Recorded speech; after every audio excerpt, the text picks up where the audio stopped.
Anteriormente, havia uma discussão no Brasil sobre o que poderia ser considerado bullying. Fato é que no dia 6 de novembro de 2015 foi promulgado um projeto de convenção para o combate ao bullying no Brasil e agora a gente tem uma definição legal no país sobre o que é bullying. Basicamente é qualquer violência, qualquer agressão verbal ou física que aconteça de forma reiterada, repetida e sistemática, ou seja, a gente está falando de uma perseguição a uma determinada pessoa, não é um fato isolado. O cyberbullying são essas mesmas ameaças e ofensas, só que através da internet, pelo meio virtual. E aí a potencialidade lesiva dessa conduta é infinitamente maior. Porque uma criança xingando a outra no pátio de um colégio tem uma repercussão.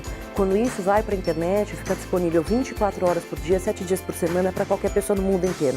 Então a repercussão é muito maior quando ela acontece pelos meios virtuais. Primeiro a gente tem um problema da vítima não conseguir limpar o conteúdo da internet, né? Eu costumo dizer que o que se posta na internet é como a gente pegasse um punhadinho de areia e jogasse aí ao vento. Um ou outro grão de areia a gente consegue pegar, todos eles não. É impossível tirar tudo 100% do ar. O segundo ponto é que isso gera um histórico para a pessoa, né? Hoje em dia a gente sabe que qualquer profissional que você vai contratar ou um emprego que você vai procurar, a primeira coisa que se faz é o famoso dar um Google, né? Virou até um verbo, googar virou um verbo. E aí se torna complicado porque você encontra todo o histórico daquela pessoa que eventualmente foi vítima de uma situação e pode realmente até gerar alguma repercussão na vida profissional, não só pessoal.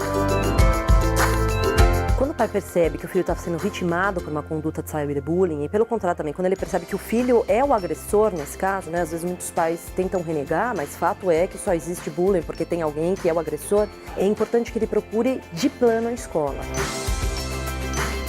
No caso dos pais que percebem que os filhos são agressores, é muito importante que haja uma conversa também em relação a valores. E o que a gente percebe muito, e eu frequento muito escolas, palestrando para a criançada, que muitas vezes o exemplo vem de casa. Hoje nós vemos uma discussão política no país em que as pessoas se colocam em lados completamente opostos e se tornam inimigas. Então não é mais uma discussão de ideias, é uma discussão de ofensas. Então é importante ter uma reflexão de valores, mas não só em relação às crianças, mas em relação aos pais também. Muitas das situações a gente percebe que a criança ela reproduz na internet aquilo que ela vê em casa. Os pais respondem pelos atos dos filhos até os 18 anos de idade. Então, a princípio, se houver um tipo de indenização, quem vai arcar com isso são os pais. As pessoas têm essa falsa sensação de privacidade, mas elas se esquecem que, primeiro, tudo que está no meio eletrônico pode gerar prova no mundo real. Eu tenho inúmeros processos em que as provas saíram de uma conversa de WhatsApp.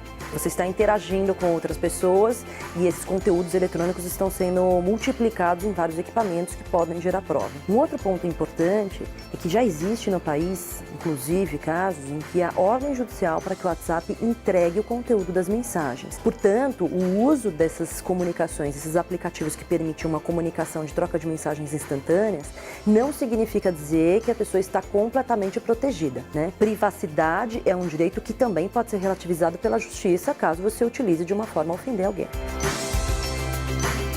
São muitos os casos em que os pais, na tentativa de defender os filhos na internet, também acabam se tornando agressores, né? E acabam eles próprios praticando a conduta do cyberbullying. Muitas situações que deveriam ser resolvidas com a proteção do menor de idade, quando se expõe isso na internet ou nos grupos de aplicativos, a repercussão se torna infinitamente maior. O que eu sempre recomendo é discrição, né? Assuntos sérios a gente não resolve por meio de redes sociais ou por meio de aplicações. Existem meios de comunicação efetivos e disponibilizados. Por exemplo, se há uma necessidade de uma comunicação com a escola, o pai tem que procurar a escola, não é uma aplicação de WhatsApp de um terceiro que vai servir como plataforma para essa comunicação. Isso é uma ferramenta acessória. A ferramenta principal tem que ser esse contato direto com as escolas. Todas as escolas têm canais de comunicação oficial com os pais. Então é importante que se respeite esses canais de comunicação.